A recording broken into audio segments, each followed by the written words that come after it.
Salve galera, passando aqui rápido para deixar um recadinho a respeito da nossa loja. É uma loja de capa de celulares personalizadas, as melhores capas de celulares do universo gangster estão aqui e você que gosta desse tipo de conteúdo já dá um pulo no site para conhecer todas as nossas diversas capas que temos. A gente atende diversos modelos de celulares e também temos um preço único de R$ 39,90, então não perca tempo e já garanta a sua capa personalizada. Enviamos para todo o Brasil, então já garanta a sua. Saudações família! Sejam todos muito bem-vindos, hermanos e hermanas. Nova York, a cidade que nunca dorme, é também a cidade onde o submundo mafioso está mais acordado do que nunca. Em 2024, as famílias da máfia que outrora reinavam nos becos escuros e nos clubes exclusivos estão se reorganizando. Quem são os novos rostos que estão prestes a tomar o controle?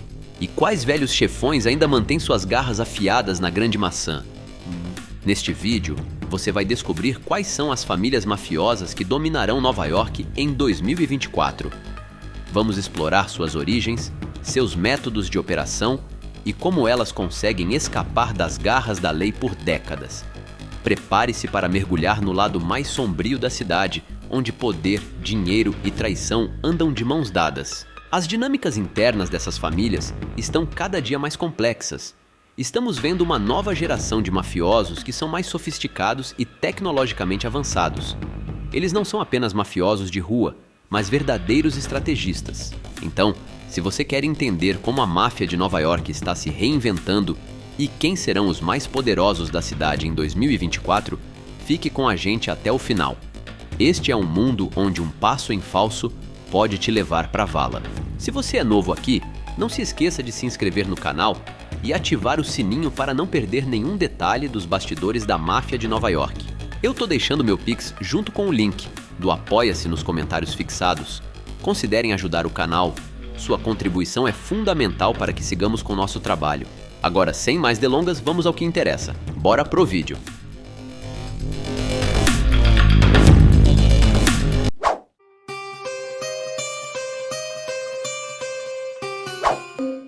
Número 1.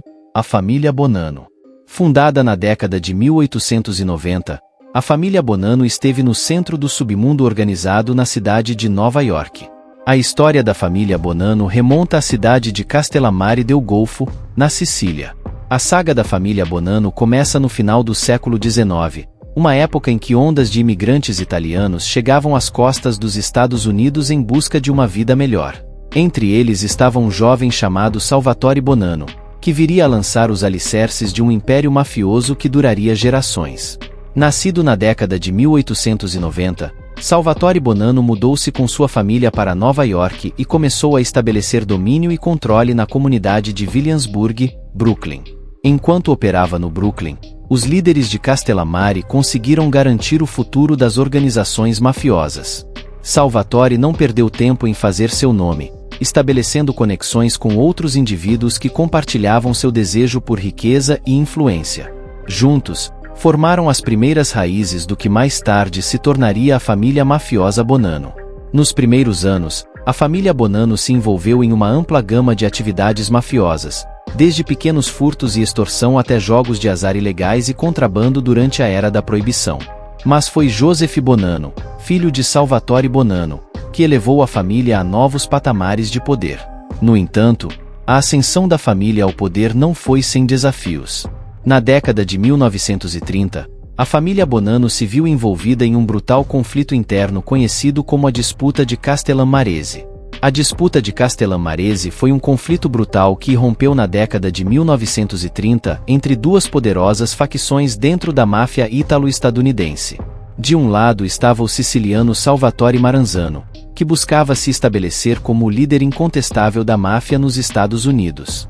Do outro lado estava o carismático e ambicioso Joe Masseria, que já havia estabelecido uma forte presença em Nova York. O conflito entre Maranzano e Masseria chegou ao auge no início da década de 1930. Maranzano orquestrou uma série de quedas visando os principais tenentes de Masseria. Este movimento enfraqueceu a base de poder de Masseria e permitiu que Maranzano se posicionasse como o novo chefe dos chefes. No entanto, o reinado de Maranzano foi breve.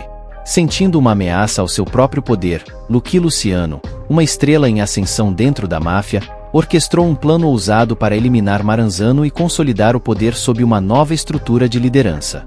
Em setembro de 1931, Luciano e seus aliados atraíram Maranzano para uma reunião sob o pretexto de discutir uma trégua. Uma vez lá, Maranzano foi loucamente dado de baixa, efetivamente encerrando a disputa de Castellammarese. Com Maranzano fora de cena, Luciano e seus aliados estabeleceram uma nova estrutura de poder conhecida como a Comissão, que consistia nos chefes das principais famílias mafiosas. Este novo sistema visava prevenir futuros conflitos e promover a cooperação entre as famílias. O fim da disputa de Castellammarese marcou o início de uma nova era para a máfia ítalo-estadunidense, conhecida como a Era Bonanno. Sob a liderança de Joseph Bonanno, a família mafiosa Bonanno ascendeu à proeminência e se tornou uma das mais poderosas e influentes famílias mafiosas de Nova York. Durante a Era Bonanno, a família se envolveu em diversas atividades mafiosas, incluindo extorsão, agiotagem, lavagem de dinheiro, quedas, contrabando, chantagem e jogos de azar ilegais. Seus territórios se expandiram além da cidade de Nova York, com redutos em Nova Jersey, sul da Flórida, Arizona, Las Vegas e norte da Califórnia. Joseph Bonanno se tornou um dos chefes mafiosos mais influentes do país, comandando respeito e temor de seus rivais. Sob sua liderança, a família Bonanno expandiu seu império mafioso, envolvendo-se em atividades como extorsão, agiotagem, lavagem de dinheiro, quedas, contrabando, chantagem e jogos de azar ilegais. No início dos anos 1960, Bonanno fez uma tentativa audaciosa de derrubar vários líderes da comissão, mas seus esforços fracassaram. Posteriormente, Bonanno desapareceu de 1964 a 1966, desencadeando um conflito interno turbulento amplamente conhecido como a Disputa das Bananas. Essa luta interna persistiu até 1968, quando Bonanno, após superar a tempestade, decidiu se aposentar no Arizona. Nos anos 1970, a família enfrentou uma nova ameaça com a infiltração de um agente secreto do FBI chamado Joseph Pistone, também conhecido como Donnie Brasco. Posando como um ladrão de joias, Pistone conseguiu infiltrar-se na família Bonanno, ganhando sua confiança e reunindo evidências cruciais que levariam à queda da família. A Operação Donnie Brasco expôs o funcionamento interno da família Bonanno, revelando suas atividades mafiosas e as identidades de membros-chave. As evidências reunidas durante essa operação teriam consequências profundas para a família. Após a Operação Donnie Brasco, a família Bonanno sofreu um golpe devastador. Foram expulsos da comissão, o órgão governante da máfia, perdendo seu assento na mesa do poder. A expulsão da comissão marcou um ponto de virada para a família Bonanno. Eles deixaram de ser reconhecidos como uma das 5 famílias, perdendo seu status e influência no submundo do crime. Sem a proteção e o suporte da comissão, enfrentaram um aumento da vigilância das autoridades e de organizações rivais. A família Bonanno lutou para manter seu poder e controle diante dos desafios crescentes. Conflitos internos e lutas pelo poder ameaçavam dilacerar a família enquanto organizações rivais disputavam a dominação. Em meio a essa turbulência, na década de 1990, Joseph Massino emergiu. Ele buscou restaurar o poder e a reputação da família. No início do novo milênio, a família Bonanno não só recuperou seu assento na comissão, mas também se tornou a família mais poderosa de Nova York. No entanto, no início dos anos 2000, uma série de condenações culminou na cooperação de Joseph Massino com o governo, tornando-o o primeiro chefe de uma das 5 famílias a fazer isso. Em 2022, Michael Mancuso era o chefe oficial da família Bonanno.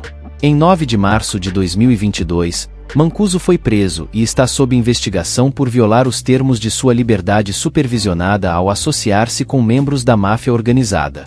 Apesar desses desafios, a família Bonanno permanece ativa e continua a operar em diversas atividades mafiosas. Número 2. A família Genovese. Também conhecida como West Side, surgiu no final do século XIX, lançando as bases para um dos mais poderosos e duradouros sindicatos da máfia organizada na história estadunidense. Tudo começou na década de 1890, uma época em que a cidade de Nova York era um caldeirão de imigrantes em busca de uma vida melhor. A família Genovese emergiu, com suas raízes remontando à Gangue Morello de East Harlem, a primeira família mafiosa da cidade. Em 1892, o imigrante siciliano Giuseppe Morello chegou às movimentadas ruas de Nova York vindo da vila de Corleone, na Itália. Logo seus meio-irmãos e todo o clã se juntaram a ele, formando a formidável gangue da 107ª Rua. Com o passar dos anos, a família mafiosa se transformou em uma empresa mafiosa. No comando dessa crescente organização mafiosa estava um homem que se tornaria uma lenda no submundo, Charles Luque Luciano. Nascido com o nome de Salvatore Lucania na Sicília, Luciano chegou a Nova York ainda menino e rapidamente se envolveu no mundo da máfia. Seus primeiros anos foram marcados por pequenos furtos e golpes, mas foi sua inteligência e ambição que o distinguiram dos demais. Ele viu o potencial para algo maior, uma organização mafiosa que dominaria as ruas de Nova York. Luciano começou a reunir um grupo de indivíduos com ideias semelhantes, formando a base do que se tornaria a família mafiosa Genovese. A família mafiosa Genovese operava com um nível de organização e disciplina incomparável. Eles seguiam um código de conduta rigoroso conhecido como omerta, que enfatizava lealdade, segredo e não cooperação com as autoridades. Foi durante esse período que outra figura influente emergiu dentro da família, Vito Genovese. Um mafioso implacável e astuto, Genovese mais tarde se tornaria o homônimo da família. Sob sua liderança, a família mafiosa Genovese alcançaria novos patamares de poder e influência. Com Luciano e Genovese no comando, a família Genovese continuou a expandir seu império mafioso. Eles se adaptaram a novas maneiras de ganhar dinheiro, como fraudes hipotecárias e jogos de azar ilegais por meio de sites offshore. Sua riqueza e influência cresceram, solidificando seu status como a mais poderosa família mafiosa dos Estados Unidos. Suas operações não se limitaram aos Estados Unidos. Eles tinham conexões com outras famílias mafiosas em todo o país, permitindo-lhes expandir seu alcance e influência. Mas seu império mafioso não estava isento de desafios. A família enfrentou lutas internas pelo poder e conflitos com famílias mafiosas rivais, resultando em muitas tretas e derrubada de corpos. Um dos incidentes mais infames foi a disputa de Castellammarese, na qual a família Genovese, liderada por Vito Genovese, desempenhou um papel significativo. Vito Genovese era um mafioso ambicioso e implacável que buscava expandir sua influência dentro da família e na máfia como um todo. Sua sede de poder levou a uma série de confrontos violentos, deixando um rastro de corpos em seu caminho. Na década de 1920, um período de grandes mudanças sociais e da era da proibição com a proibição do álcool, a família Genovese viu uma oportunidade para lucrar com o comércio ilegal de bebidas alcoólicas. Eles se tornaram jogadores-chave na indústria de contrabando, traficando e distribuindo álcool pela cidade. Liderados por figuras influentes como Frank Costello e Vito Genovese, a família estabeleceu uma vasta rede de bares clandestinos e destilarias ilegais. Eles controlavam o fluxo de álcool, garantindo sua dominância no submundo e acumulando uma imensa riqueza. Frank Costello, conhecido como o primeiro-ministro do submundo, foi um dos mentores por trás das operações de contrabando da família. Ele era uma figura carismática e astuta, habilidosa em navegar pelo complexo mundo da máfia organizada. O controle da família sobre operações de jogos de azar se estendia a corridas de cavalos, cassinos e jogos de cartas clandestinos. Eles usavam sua influência para manipular os resultados e garantir que seus lucros permanecessem altos. Uma das figuras mais notórias dessa era foi Anthony Tony Bender Strollo. Ele era um membro de alto escalão da família Genovese e desempenhou um papel significativo em suas operações de jogos de azar ilegais. Strollo era conhecido por sua natureza implacável e sua habilidade de escapar das autoridades. Com o passar dos anos, a família Genovese continuou a se adaptar aos tempos em mudança. Eles abraçaram novas avenidas de delitos, como o contrabando, que se tornou um negócio lucrativo na segunda metade do século XX. O envolvimento da família no contrabando de tóxicos permitiu que acumulassem ainda mais riqueza e poder. Eles controlavam a distribuição de narcóticos ilegais, estabelecendo conexões com organizações internacionais de contrabando e expandindo seu império mafioso. A família Genovese também teve sua parcela de conflitos internos.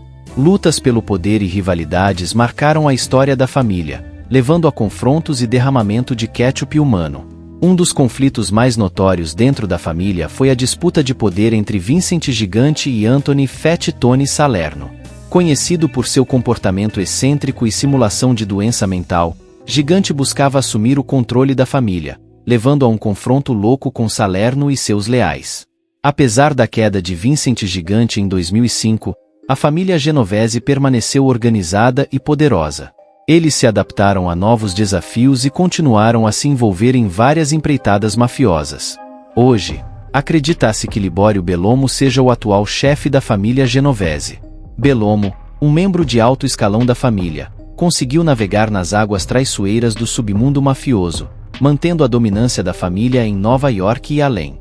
O compromisso da família com o sigilo e a lealdade permitiu que resistissem aos esforços das autoridades. Eles tiveram um número relativamente baixo de membros que se tornaram informantes, um testemunho da sua dedicação ao Código de Omerta. Número 3. A família Lucchese. Uma presença formidável entre as notórias 5 famílias que dominam a máfia organizada em Nova York, é sinônimo de influência e poder. Os primeiros anos da família Lucchese foram marcados pela ambição e astúcia de seu fundador, Gaetano Tommy Reina. Nascido em Corleone, na Sicília, Reina emigrou para os Estados Unidos no início dos anos 1900 em busca de uma vida melhor. Poucos poderiam imaginar que ele fundaria uma das famílias do submundo mais notórias da história estadunidense. A jornada de Reina começou nas movimentadas ruas de Nova York, onde ele rapidamente se envolveu no submundo da máfia. Iniciando com pequenos delitos, ele estabeleceu conexões com outros indivíduos de mentalidade semelhante. Com experiência e influência crescentes, Reina percebeu o potencial de poder e riqueza que a máfia organizada poderia oferecer. Com sua inteligência aguçada e pensamento estratégico, Reina subiu rapidamente nas fileiras, ganhando o respeito e a lealdade daqueles ao seu redor. Ele era conhecido por sua habilidade em negociar acordos, resolver disputas e manter a ordem dentro de sua organização. Sob a orientação de Reina, a família Lucchese começou a florescer. Eles expandiram suas operações além do contrabando, entrando em outras atividades mafiosas como extorsão, roubo e jogos de azar ilegais. Um dos setores-chave que a família controlava era a indústria de vestuário em Nova York. Reina reconheceu o potencial de lucro nesse setor e usou sua influência para extorquir dinheiro de fabricantes de roupas e sindicatos. Através de chantagem, violência e outros métodos, a família Lucchese garantiu um fluxo constante de renda do distrito de vestuário. Tragicamente, o reinado de Reina chegou a um fim abrupto em 1930. Ele foi dado de baixa por membros de sua própria família que estavam insatisfeitos com sua liderança. Após a queda de Reina, Tommy Gagliano emergiu como o novo chefe da família Lucchese. Gagliano, um tenente de confiança de Reina, tinha o respeito e o apoio dos membros da família. Sob sua liderança, a família Lucchese continuou a crescer e a solidificar sua posição no submundo mafioso. O reinado de Gagliano foi marcado por um período de relativa estabilidade e expansão. Ele manteve o controle da família sobre a indústria de vestuário e diversificou ainda mais suas atividades mafiosas. No entanto, a liderança de Gagliano foi interrompida quando ele faleceu em 1951. Sua queda marcou um período de transição para a família Lucchese, enquanto novos líderes surgiam para assumir o controle. Um dos mais influentes na história da família foi Tommy Lucchese, um associado próximo de Gagliano. Lucchese possuía uma mente estratégica e um entendimento aguçado do submundo, rapidamente ascendendo nas fileiras e tornando-se um conselheiro de confiança de Gagliano, desempenhando um papel crucial na expansão das operações da família. Sob a liderança de Lucchese, a família Lucchese alcançou novos patamares de poder e influência. Lucchese tinha um forte domínio sobre a indústria de vestuário em Nova York, controlando vários esquemas mafiosos para a família. Sua habilidade em negociar acordos e forjar alianças com outras famílias da máfia solidificou a posição da família Lucchese como uma das mais poderosas da máfia estadunidense. Contudo, a ascensão da família Lucchese ao poder não foi isenta de desafios. Conflitos internos e rivalidades dentro da organização representavam ameaças constantes à sua estabilidade. Além disso, as agências de aplicação da lei estavam constantemente em seu encalço, buscando desmantelar seu império mafioso. Apesar desses desafios, A família Lucchese continuou a prosperar, adaptando-se aos tempos em mudança e expandindo suas operações. Após o falecimento de Tommy Lucchese, a família Lucchese passou por um período de transição e incerteza. No entanto, a capacidade da família de se adaptar e a lealdade de seus membros permitiram que continuassem a ser uma força dominante no submundo de Nova York. Carmine Tramonti, um membro de confiança da família, assumiu brevemente o comando como chefe. No entanto, seu tempo à frente da família foi curto e marcado por um grande revés. A queda de Tramonti veio na forma de uma grande rede de heroína que ele estava secretamente financiando. As agências de aplicação da lei descobriram a operação e lançaram uma investigação que levou à prisão e subsequente condenação de Tramonti. Com Tramonti fora de cena, Anthony Corallo emergiu como o novo chefe da família Lucchese. Corallo era uma figura astuta e poderosa, conhecido por sua inteligência e habilidade em navegar pelo complexo mundo da máfia organizada. Sob sua liderança, a família Lucchese continuou a prosperar, expandindo suas operações mafiosas e solidificando sua posição dentro da máfia estadunidense. A influência de Corallo se estendeu além da família Lucchese. Ele se tornou um dos membros mais poderosos da comissão, um órgão governante que supervisionava as atividades das 5 famílias. A posição de Corallo dentro da comissão lhe deu poder e influência significativos, permitindo-lhe moldar a direção da máfia organizada em Nova York. No entanto, o reinado de Corallo como chefe da família Lucchese não foi sem desafios.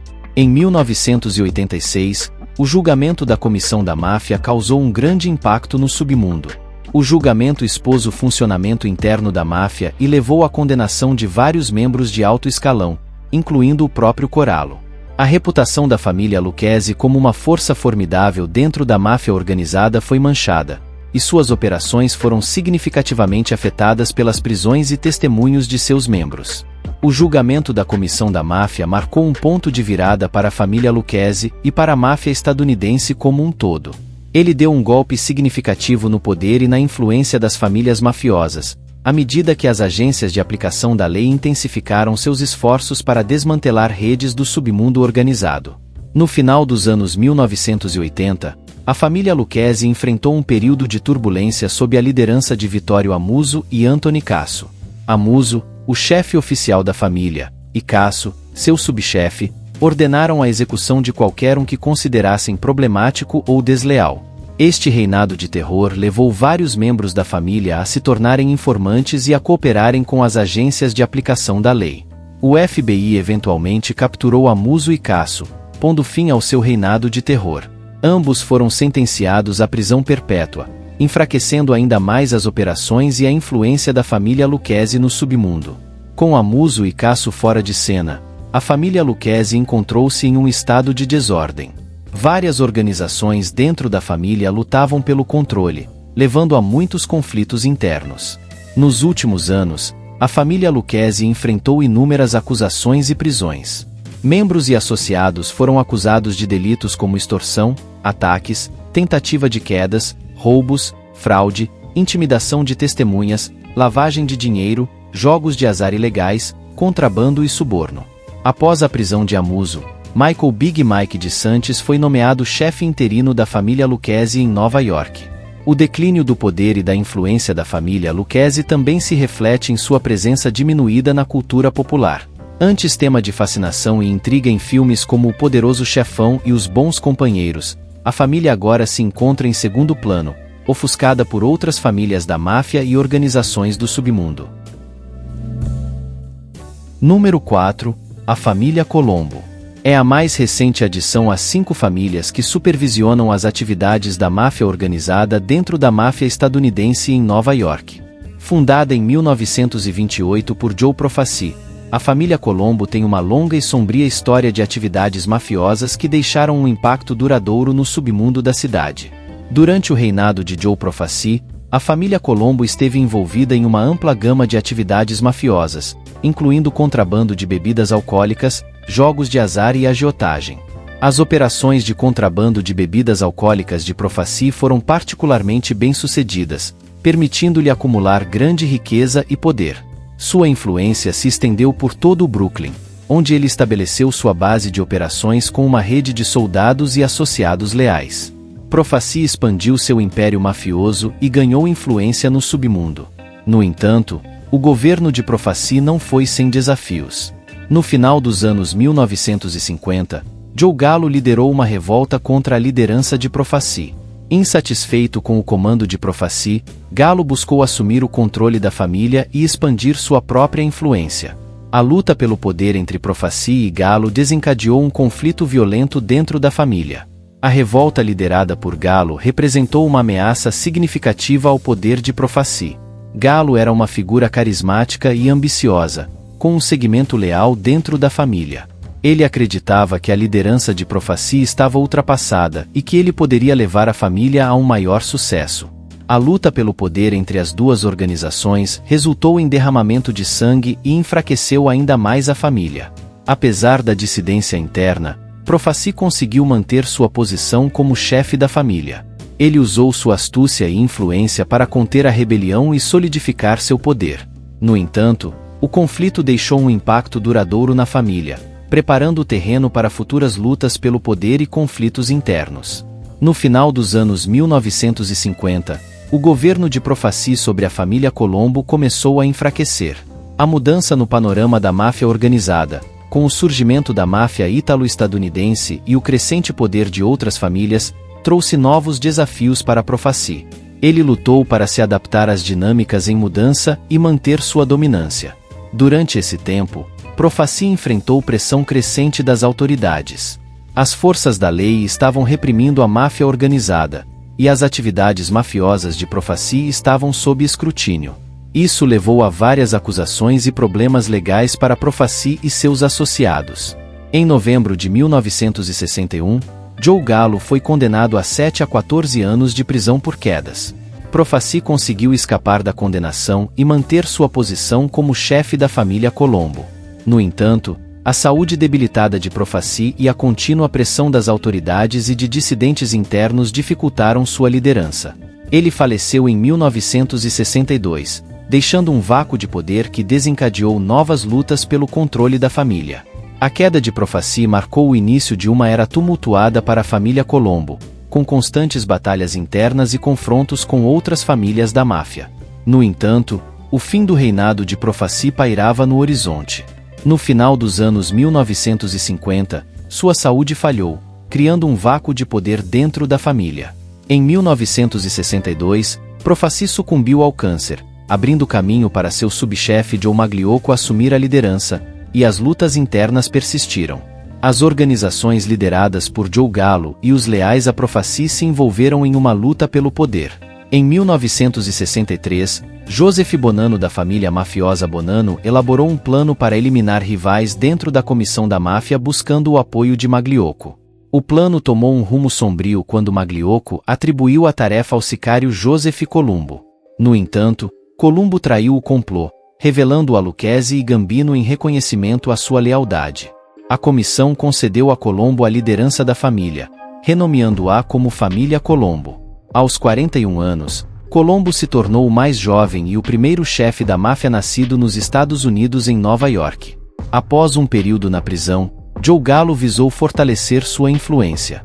Colombo estendeu um ramo de oliveira com uma oferta de paz de $1.000, mas Gallo exigiu $100.000, levando à rejeição de Colombo e ao início da segunda disputa Colombo. O conflito irrompeu em 1971, provando ser brutal e sangrento, resultando, ultimamente, na queda de Colombo. Carmine Persico assumiu a liderança da família e a violência e a intimidação se intensificaram enquanto ambos os lados lutavam pela dominação. As baixas aumentaram durante a disputa prolongada, com membros e associados da família mafiosa Colombo se tornando alvos, levando a um aumento nos assassinatos e confrontos violentos. As ruas de Nova York se transformaram em campo de batalha enquanto as organizações rivais lutavam pelo controle. O custo da disputa foi especialmente devastador para a família mafiosa Colombo. 12 membros da família perderam suas vidas, deixando a família enfraquecida e vulnerável. A violência atraiu a atenção das agências de aplicação da lei, que intensificaram os esforços para desmantelar a família em 1993. Após mais de 2 décadas de violência e lutas internas, um acordo de paz foi alcançado. Carmine Persico emergiu como vencedor, solidificando sua posição como chefe da família mafiosa Colombo. No entanto, a vitória veio a um custo elevado. A disputa deixou a família mafiosa Colombo enfraquecida e dividida. A perda de membros-chave e as constantes disputas tiveram um impacto nas atividades mafiosas da organização. Elas foram interrompidas e sua influência no submundo diminuiu. Após a disputa, a família mafiosa Colombo enfrentou um escrutínio aumentado das agências de aplicação da lei. Apesar de seu estado enfraquecido, a família mafiosa Colombo continua a operar e se envolver em atividades mafiosas.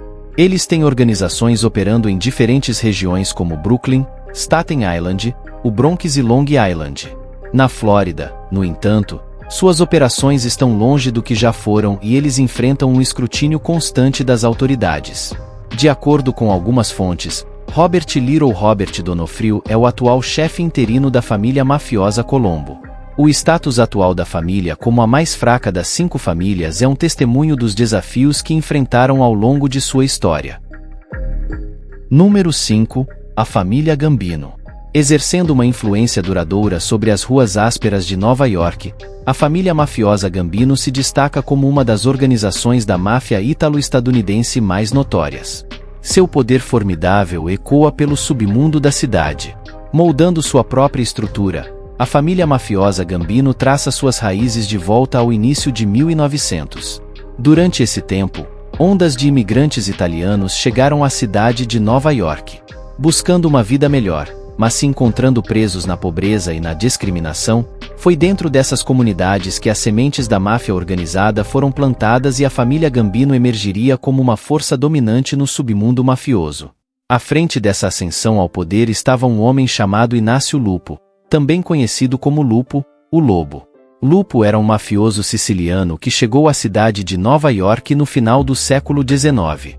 Ele rapidamente se estabeleceu como uma figura formidável, envolvendo-se em várias atividades mafiosas como extorsão, jogos de azar ilegais e contrabando de bebidas alcoólicas. A influência de Lupo se estendia além da comunidade ítalo-estadunidense, já que ele formava alianças com outras organizações mafiosas, incluindo as gangues ítalo-estadunidenses que controlavam o porto. No entanto, foi Salvatore D'Aquila quem lançou as bases para o que eventualmente se tornaria a família mafiosa Gambino. D'Aquila, um mafioso carismático e implacável, ascendeu à proeminência no início de 1900. Ele organizou vários grupos mafiosos ítalo-estadunidenses em uma força unificada, estabelecendo efetivamente a primeira encarnação da família Gambino. Sob a liderança de D'Aquila, a família expandiu suas operações, envolvendo-se em atividades como agiotagem, trabalho, extorsão e jogos de azar ilegais. Os anos 1920 marcaram um ponto de virada para a família Gambino, já que ela se envolveu na infame disputa de Castellammarese.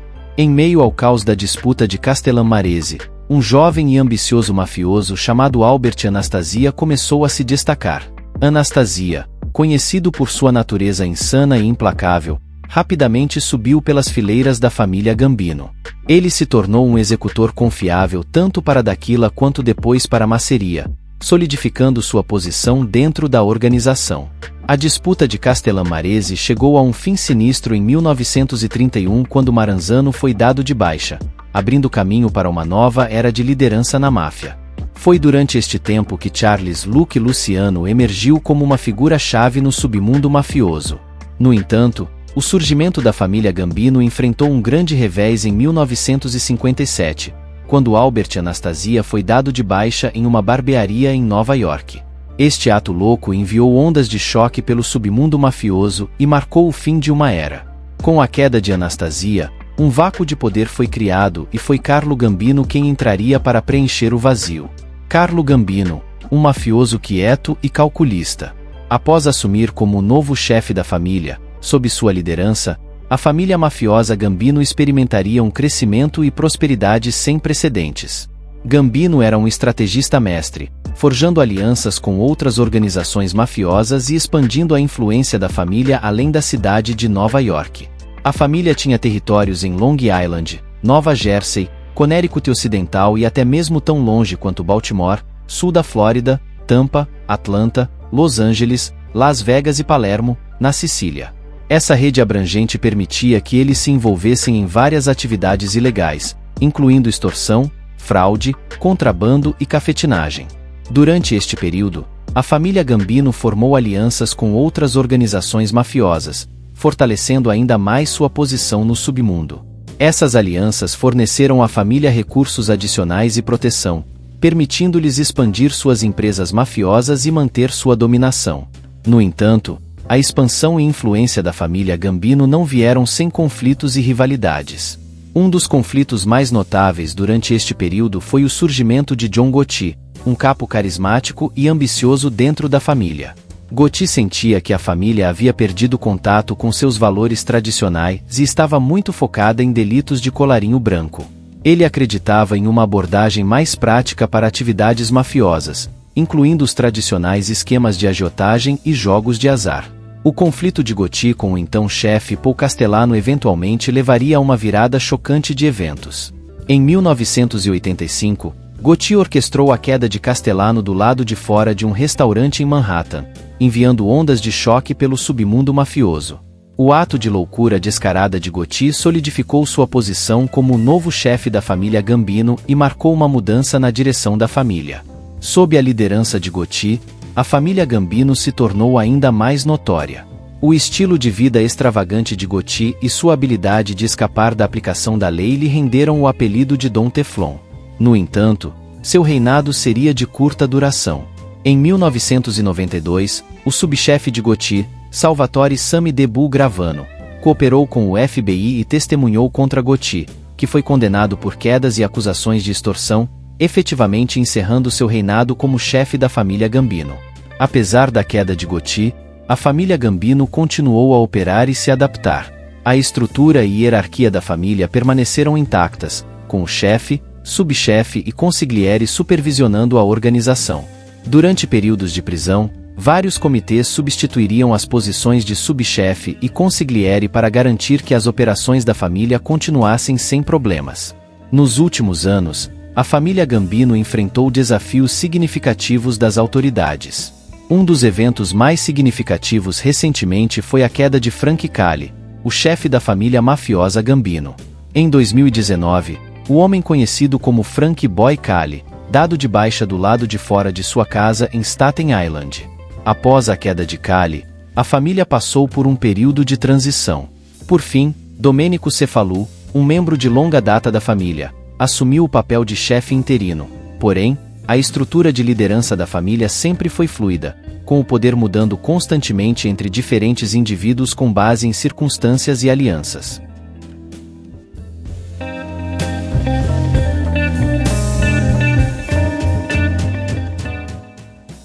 Salve família! E assim, chegamos ao fim da nossa jornada pelo submundo das famílias mafiosas que darão as cartas em Nova York esse ano.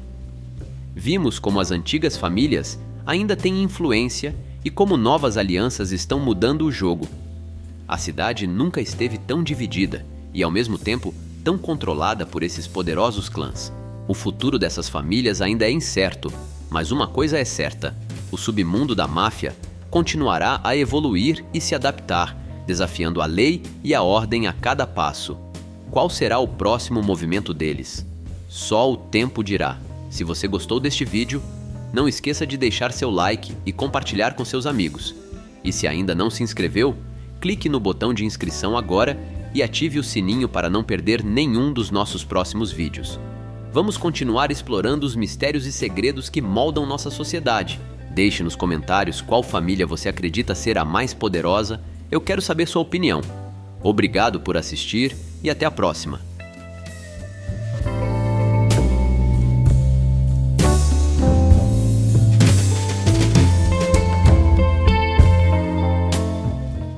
Salve família! Se você acompanha e gosta do meu trabalho, eu preciso muito da ajuda de vocês.